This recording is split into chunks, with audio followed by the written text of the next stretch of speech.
When we think about the horrors of the Nazi regime, we mainly focus on the most visible and devastating acts of violence.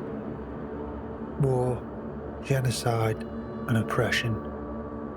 Away from the battlefields, another war raged quietly in the halls of museums, private collections, and studios across Europe.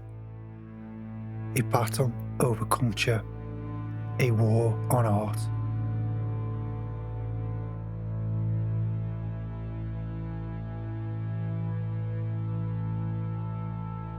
The Nazis believed that art was not just decoration, but a powerful ideological tool. Hitler himself, a failed art student, held rigid ideas about aesthetics. Art under Nazi rule had to reflect the values of the regime: strength, purity, order, and nationalism. Modernism, abstraction, and anything considered avant-garde were branded as dangerous and degenerate.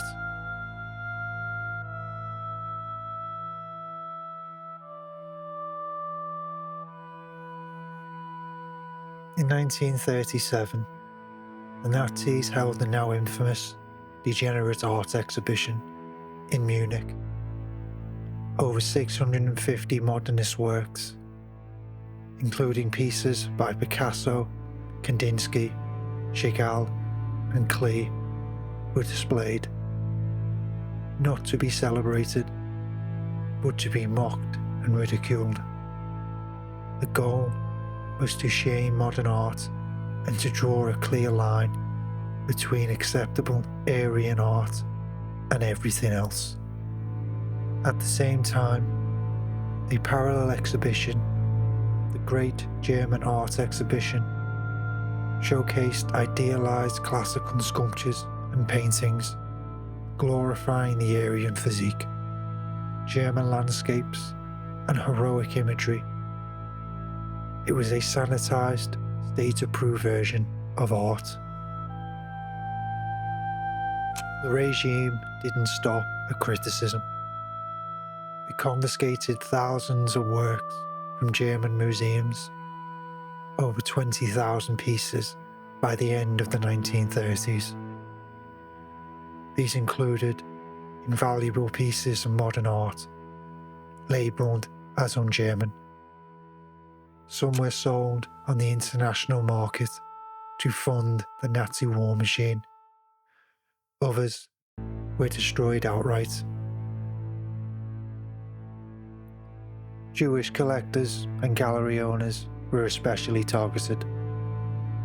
As the Nazis implemented their racial laws, they began to systematically seize private collections.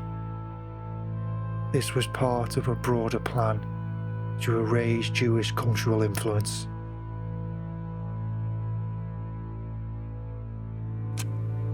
This was not random looting. It was a coordinated effort. The Einstab Reichsleiter Rosenberg was a special task force responsible for the art theft. They moved across occupied Europe, especially France, looting museums, galleries, and private homes. The Louvre was spared only by careful manoeuvring,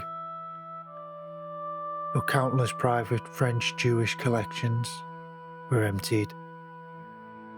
This campaign of cultural plunder became one of the largest art thefts in history. As Nazi forces swept across Europe, they looted more than 5 million cultural items, including paintings, sculptures, religious artifacts, and rare books. Much of this stolen art was earmarked for Hitler's personal project, the Führer Museum, planned for his hometown of Linz, Austria.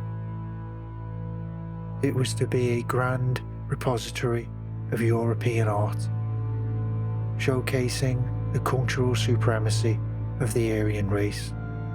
Artworks were hidden away in castles, salt mines, and remote bunkers. The most famous being the Alta Sea salt mine, where the Allies later discovered over 6,500 stolen masterpieces, including works by Vermeer, Michelangelo, and Rembrandt.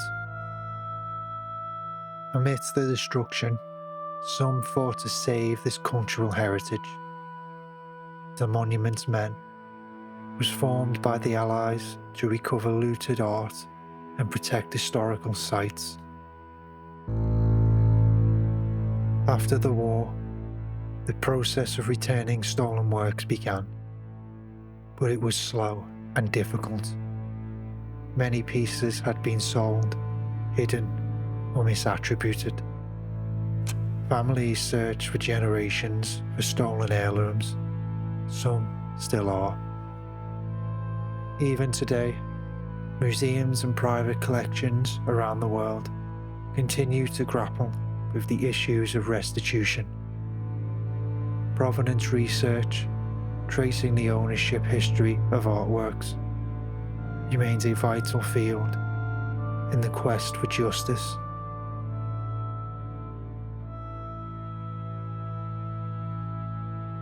The Nazi war on art was more than theft. It was an attempt to erase cultures, rewrite history, and control the narrative of civilization itself. Art is not just decoration. It's memory, identity, and resistance. Today, every recovered piece is a symbol of resilience, and every empty frame a reminder of what was lost.